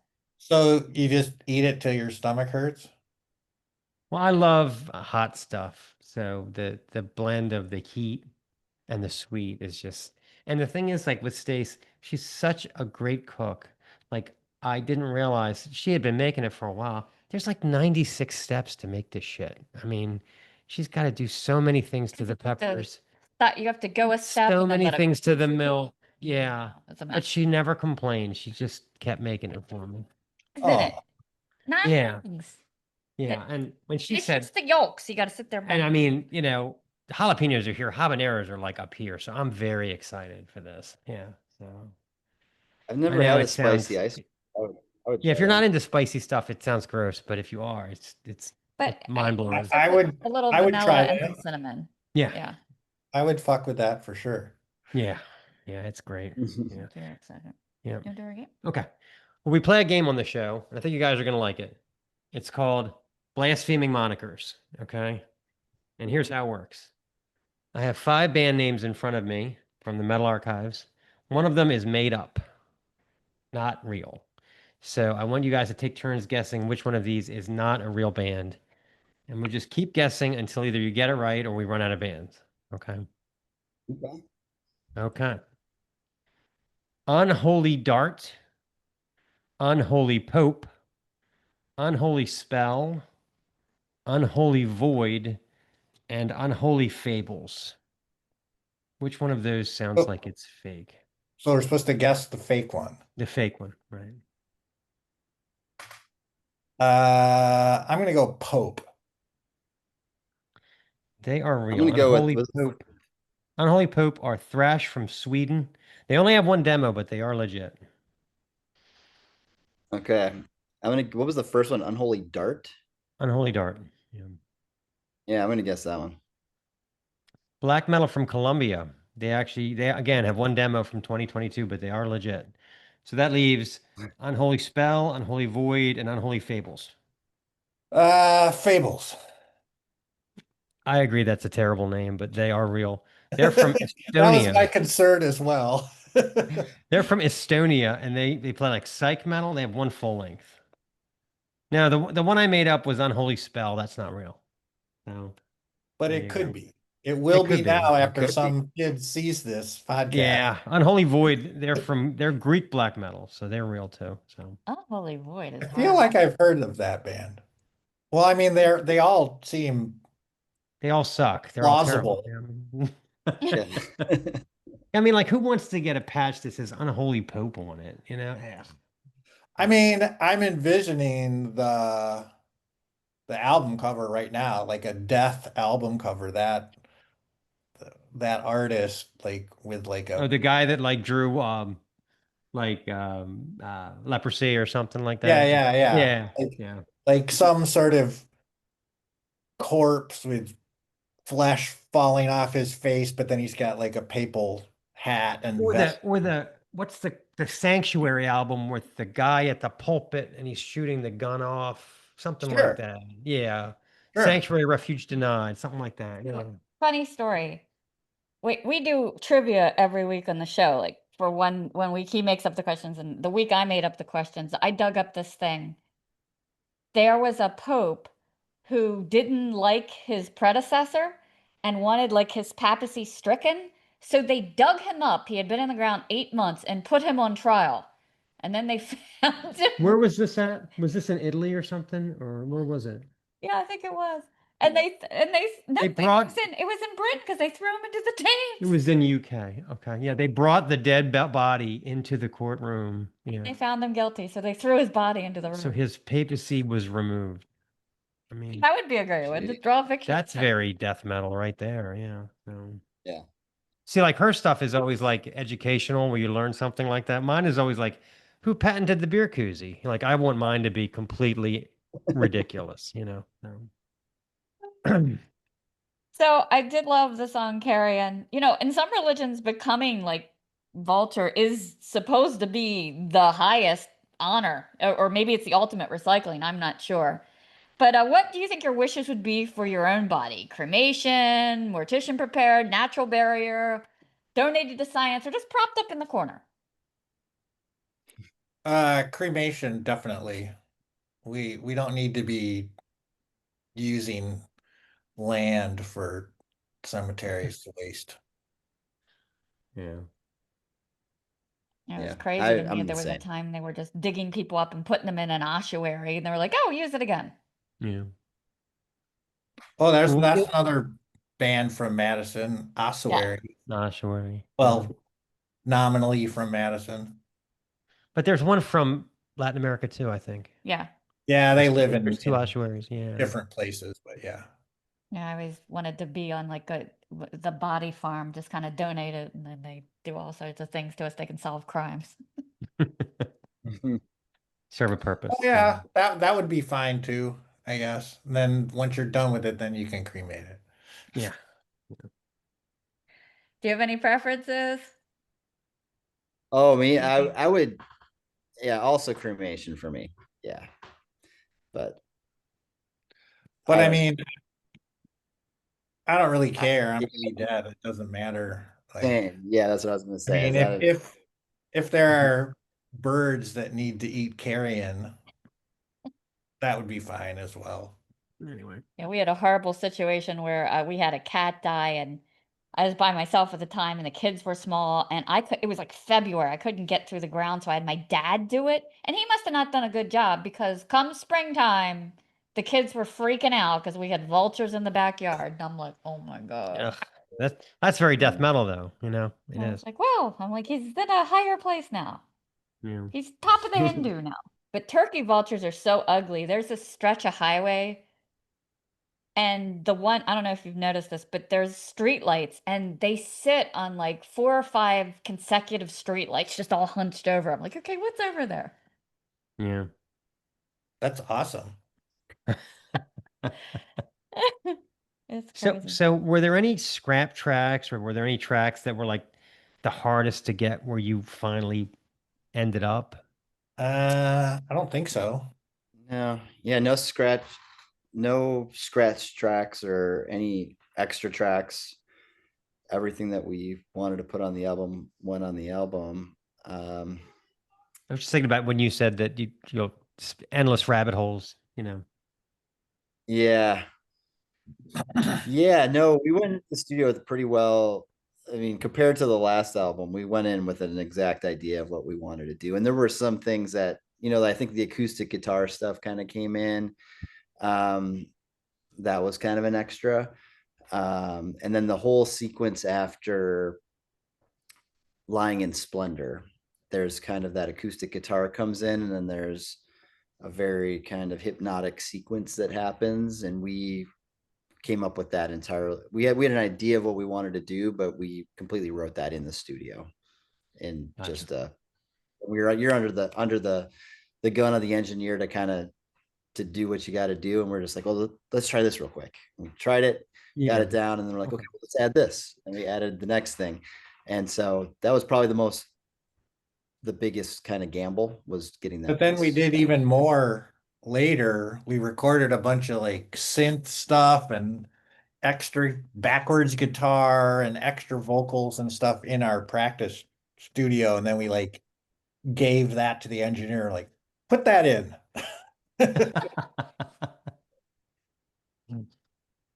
So was that Dustin Sisson who was kind of how did he kind of work out where to put what, or did you kind of just guide him? I think didn't we just like mix it all down and give him like a stereo file with all the like synth and backwards guitar stuff like mixed down, and we're just like, put that underneath everything else. Yeah, I mean, he gave us the raw backing track, and then you put that into the recording software, and then we just recorded the tracks on top of it. I think you mixed that down. Yeah, I think you gave him the stems back as well, so that he could, if we needed to mix that at all. But yeah, I mean, it was all time stamped, so he knew exactly where it was supposed to go. Do you guys have any touring or festival appearances planned so far? We are hoping to play at New Friends Fest in Toronto next summer. Because our label's in Toronto, and one of my favorite bands, and everybody's a big fan, I think, is this band Respire from Toronto. And they put on the New Friends Fest every year. And Chris from iPetrol is lobbying them heavily to get us on that festival. So I'm excited about that. Hopefully that'll work out. Yeah, that'd be cool. Yeah. Do you have a festival that's definitely on your bucket list? Like it would be amazing to play there. Matt does. What I do? um, yeah, what is it? The one in the Netherlands. Yeah, Roadburn. Oh yeah, Roadburn. Roadburn. We're Yes. that's on our list too. We want to get to Roadburn. We've never been, but we really want to go. Yeah. One of my Yeah. favorite live records of all time is Year of No Light at Roadburn. Oh yeah. Yeah. I saw them in a shitty little bar in Baltimore. Yeah, when they were first starting out. Yeah, you're no light. When they had a singer, when they still had a singer. Yeah, yeah, they were singing. Yeah. Yeah, that first album. I almost didn't go. I remember it was like a Wednesday night, and I was just like, I was by myself, but I was so glad I went. Yeah. Yeah. So who are your favorite local bands to play with? And do you always try to find a similar genre or does it matter as yours? I think a lot of the metal bands in Madison are not really, don't really fit with us aesthetically necessarily. We end up playing with a lot more sort of metal adjacent bands. We played with this really great band called Luxury Problems for our record release, and they're like pretty new, but they're one of the more exciting bands in Madison. The Central is from Madison. They're like grindy, but with a lot more variation. And yeah, oh, what do you what do you say, Matt? Uh, we also did the release show with a band called All Meridians. Oh yeah, and yeah. They've been a great band to play with. We've played with them a bunch of times. Our two sounds sit really well together. They're more kind of in that neurosis vein, I would say. But I mean, otherwise, our drummer Nick plays in another band called Wasabi Neon, and we still need to get a show set up with the two of us together. So Nick has to play double duty. He refuses. He refuses to do it. We're gonna I've get done that it. scheduled at some point. I've done shows with my other band and this band, and if I can do it, Nick should be able to do it. Get him a Red Bull. He'll be fine. Yeah, exactly. Yeah. Yeah, I mean, so and there's other kind of more shoegazy bands that we've played with, and trying to cultivate more of a scene and get with more of the metal adjacent bands, like Russell said, stuff that's not necessarily death metal or things like that, but I mean, it's more artsy kind of Atmospheric. atmospheric, yes. And so not a lot of atmospheric bands necessarily in Madison, and so we kind of have to. They're all out in Portland. Yeah. And then Austin. Yeah. So I've never seen you live. Do you create any kind of visual atmosphere, like lighting incense or smoke or lighting darkness, or Shooting people with dry ice guns. Yeah. do you kind of just let the sonic speak for itself? We have a fog machine. We've been experimenting with some more lighting things. But yeah, that's pretty much it. Low lights, moody lights, and fog. That's all you need, really.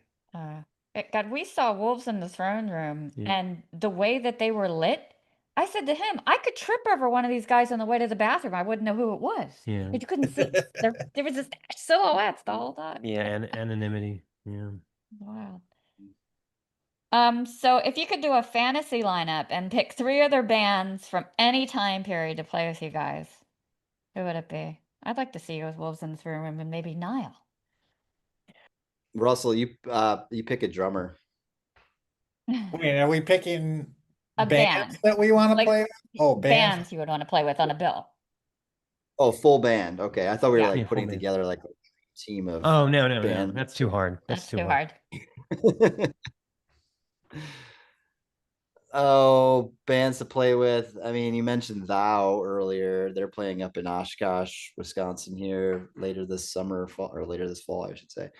Always love to play with them. Falls of Rhoros is one of my all-time favorite bands, and just love how raw those guys are, and they're talk about 2 dueling guitars and just making it work together. Just love what they do. They've been a huge inspiration. Playing with Inner Arma, which I've seen a ton of times, but just love those guys, and every album they've done has just been amazing. Year of No Those Light are- I'll go in there. That'd be a good one. Yeah. Have a Nice Life I put them on the list. Any of those Flenser bands that have been coming out lately have just been phenomenal. Ragana and Agriculture, Chat Pile, just down the line, just tons of great releases Floosterars. of Floosterars from over in the They're Netherlands. from what, Netherlands, right? Floosterars. Yeah. I think we Also, had we reviewed them on the show. Amun Ra, one of Yeah. my personal favorites. That'd be a good one too. Even looking at your roster, I would put you as a flock name, murder, and pyres. That'd be a, you could do a little roster band. yeah. Yeah, maybe Chris will have a label showcase or something. Yeah.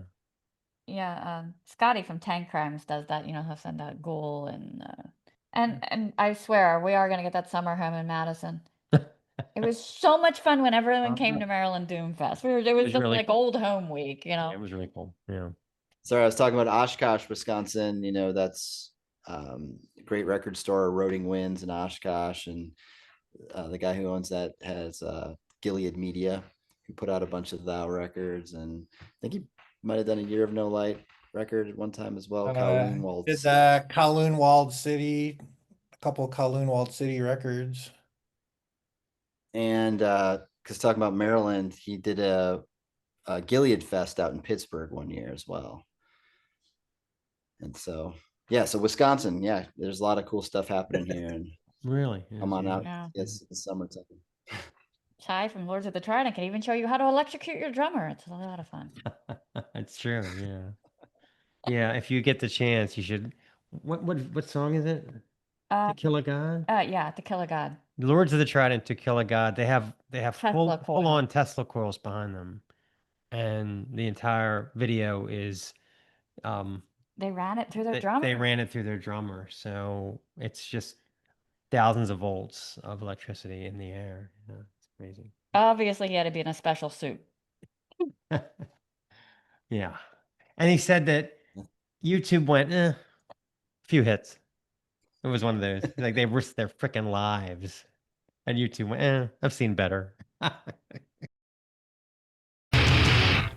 sounds of decay!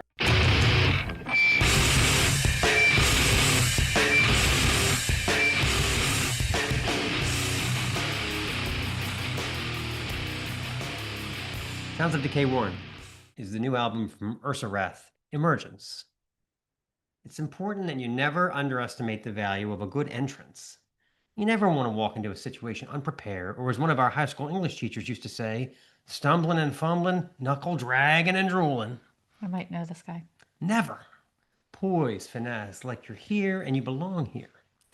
Nicholson made some great entrances in his films, whether it was Here's Johnny or that icy side-eye he gives Cruise entering the courtroom in A Few Good Men.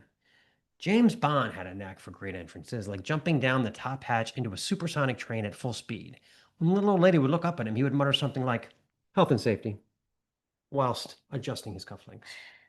One of my favorites is from the classic Superman movies with Christopher Reeve appearing out of nowhere and hovering outside a high-rise building. General, would you care to step outside? Superman! Superman, thank God. I mean, get him! The Seattle four-piece, known as Ursawrath, knows the value of a good entrance. Formed in 2023 by the recently relocated bassist singer Adam Schafer and quickly releasing a solid demo, the band has just released the aptly titled Emergence, proving themselves to be a tight, aggressive, prog thrash entity and absolutely ready for prime time. The album offers 10 songs with a 34-minute runtime, proving Ursawrath are already adept at keeping their songs interesting without overstaying their welcome. The album is packed with Gatling gun riffing, dramatic twin guitar leads, and Schaefer's powerful roars and rasps, frosted with a touch of hardcore sneer. It does not take long for a true emergence to happen before our very ears. The second song, Rot, got my ears pointing up with its galloping Slayer-adjacent intro, adorned by snaking dissident guitar harmonies to marvelous effect with several tempo changes before we get to the first vocal over a minute into the track. I love that shit. Schaefer's vocals are absolutely feral, dropping lines like nuclear winter and paucity, such fetid crops they sow, courtesy of the mother, the father, the state, and the CEO. Let's play a clip. This is Rot. Before we play it, I just want to say Rot is also a really good night fever song, if you want to check that out. And it coincides with people that we avoid at Maryland Doomfest. Let's play it.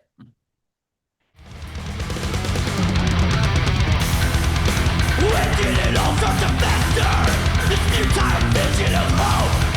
The future forgone. We're suffering the plunge, embracing forgotten death throes.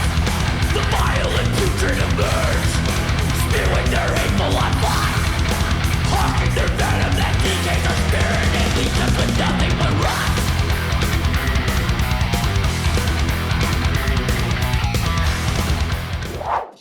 Again, the traces of hardcore are palpable in the pure disgust that defines Schaefer's delivery. It's a relatively short song, but the tension builds magnificently as guitarist Lucas Robertson and DJ Neelakantan conjure one ripping lead after another. Echo Chamber, some guy shouting in an echo chamber. Echo Chamber is another standout. Drummer Max Onsiger showing his double bass acumen across the bitter mid-tempo gem. Around the midpoint, the track sidesteps into clean, harmonized vocals to sound glorious and show this young band isn't afraid to take chances and already possess some impressive production acumen. Finally, there's Glass Tower, another track that cycles through a groovy intro and several majestic leads before the first vocal. These guys have only been together for 2 years, you gotta be shitting me. The gang vocals they incorporate are a throwback to something like Testament, circa 1988. You built these false walls. You control us all, thrall. You lock the gates, sealed. You decide our fate, kneel. How very into the pit of them, wouldn't you say? To the pit. At any rate, you need to get over to the Ursawrath Bandcamp page and check out these young upstarts post haste. Maybe make the perfect entrance by dropping a comment about how Death Angel or silent civilian fans will lose their shit upon hearing this. Or just keep dragging your knuckles on the ground and drooling like a pit bull. You decide. Shout out to Mr. Benzer. I'm going to turn in that report, I swear. Let's play a clip. This is Glass Tower.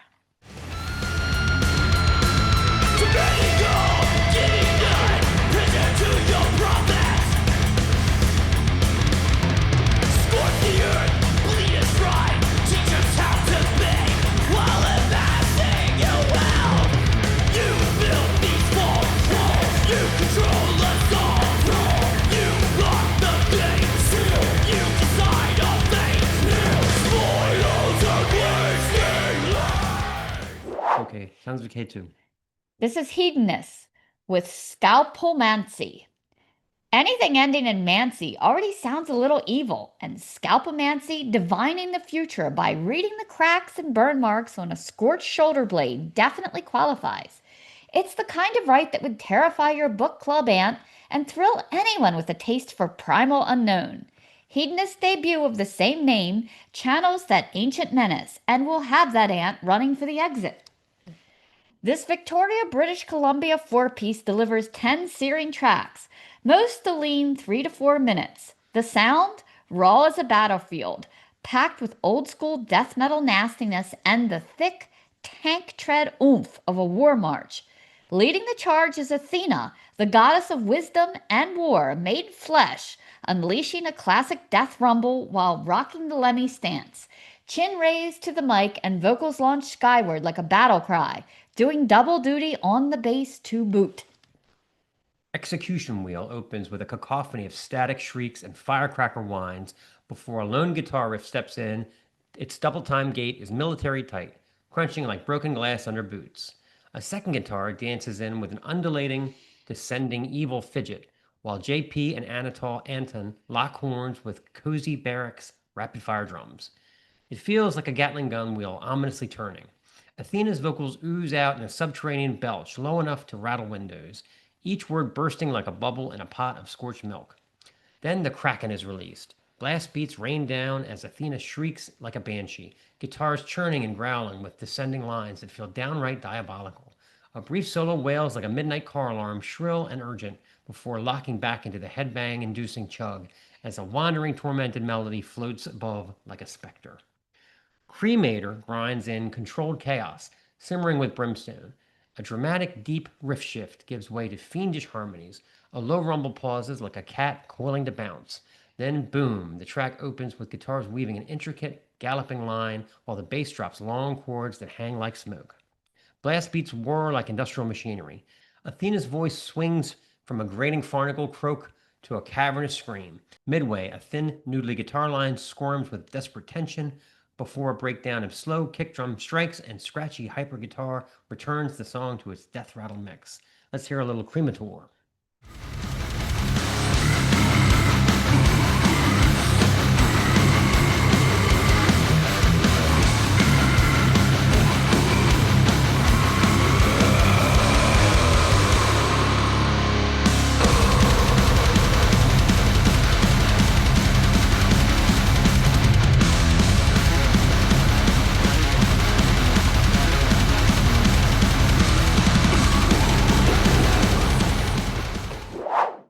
Abominated Void ups the creep factor opening with Thulsa Doom's Gravel Rich, you may know him better as James Earl Jones, warning from Conan the Barbarian.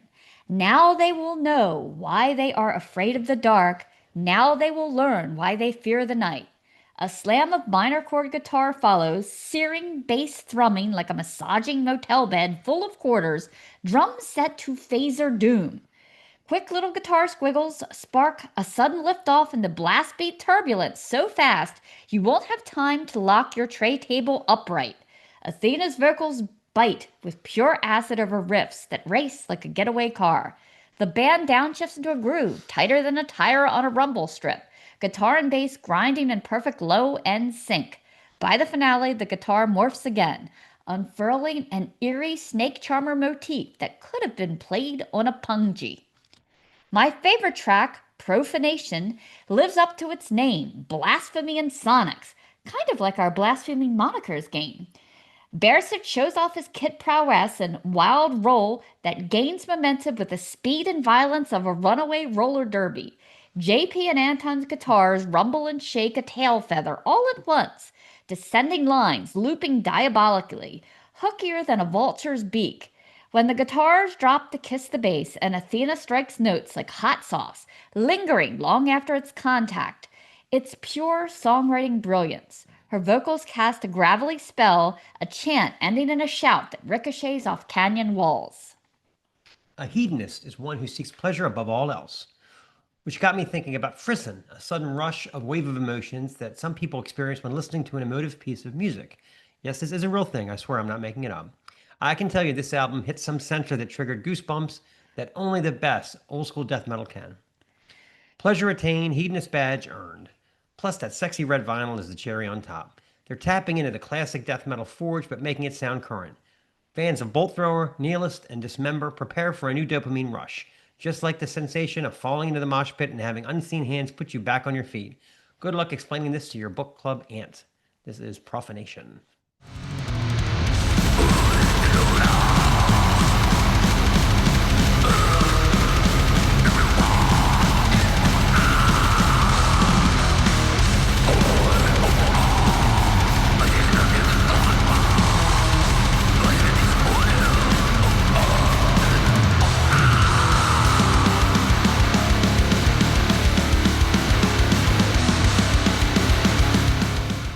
Okay, Sounds of Decay 3 is the new album from Imperishable, Revelation in Purity. Fantastic album that I'll get to soon, but is this a real word? Something about the M in the front and the able in the back have me questioning it. It's like one of those words you have to kind of shoehorn into a sentence. These canned peaches don't expire for 9 full years. Why, they're all but imperishable. If you try to write it, all the English teacher bots, Microsoft editors, and ChatGPTs jump all over your ass with suggestions for better clarity. Wouldn't immortal be a better choice for clarity, Mark? It's always about clarity. Why not everlasting? No, damn it. The pairs are imperishable, and that's the way it is. Then, just to get under the corrector's skin, start throwing in little pearls like polyandrogynous and hypercosmopolitan just to show them you'll use whatever words you damn well please, even if they aren't authenticious. I couldn't have been more impressed by the debut album that seems to offer up all my favorite aspects of black and death metal on a single disc, delivered by a three-piece from Greenville, South Carolina. I wasn't aware that something so aggressive and full of evil was being brewed in a part of the world better known for textile manufacturing, barbecue, and trolley rides. Plus, their downtown area has a lot of vegan options. It's lovely. Yeah. But make no mistake, Revelation and Purity is just under 40 minutes of delightfully brutal black and death metal that is sure to appear in quite a few end of the year bests of, and we're only in September at this point. One look at the lineup, and it's not surprising how punishing it is. Built around the guitar vocals of Brian Kingsland, ex-Nile, and drummer Derek Roddy from Hate Eternal and Malevolent Creation, along with ex-Oakalith bassist Alex Rush. Forget all your stereotypes about supergroups. Every song is a rolling riff monster, packed with exciting changes, blackened vocals, and completely unhinged percussion. Can you imagine being a bass player when your last name is Rush? I think your occupation was already carved out for you ahead of time. Anyway, go ahead. From the very first cacophonous burst of drums and mango guitar that kicks off opener, Oath of Disgust, it's obvious that these three gel swimmingly and possess an artisan-like skill for crafting songs. This one cycles through blast-heavy verses, quickly lacing in airy, clean vocals for the pre-chorus that expertly set up Kingsland Chugfest chorus, bound to get your neck snapping and hair flying as he belts out, "Accept my plea, a bond to entrust, unknowingly, an oath of disgust." Let's play a clip. This is Oath of Disgust.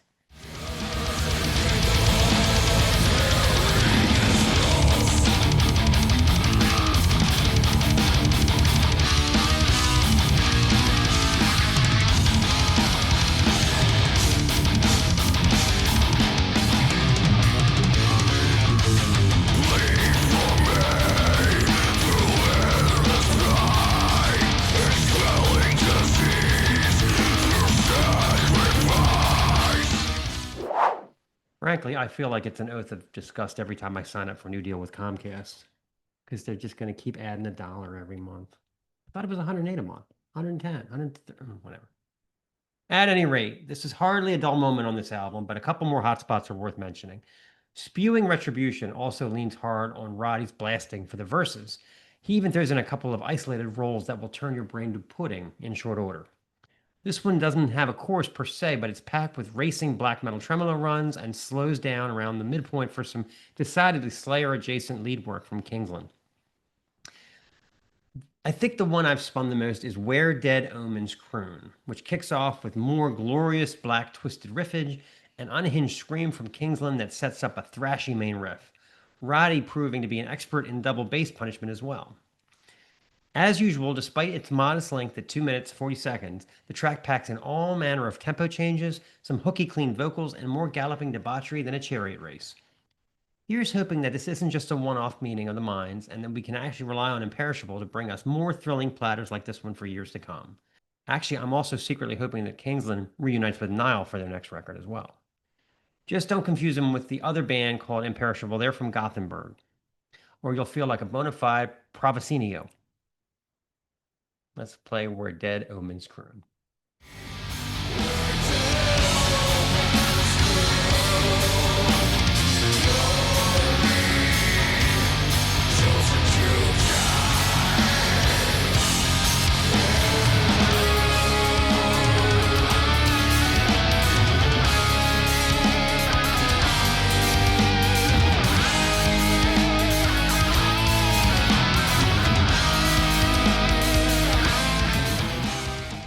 Running out of gas, we're deleting files, we're haggling over Herb Alpert records. This is just a chaotic episode, I'd say. Oddly enough, after we wrote this, I almost ran out of gas because I realized I was low on gas.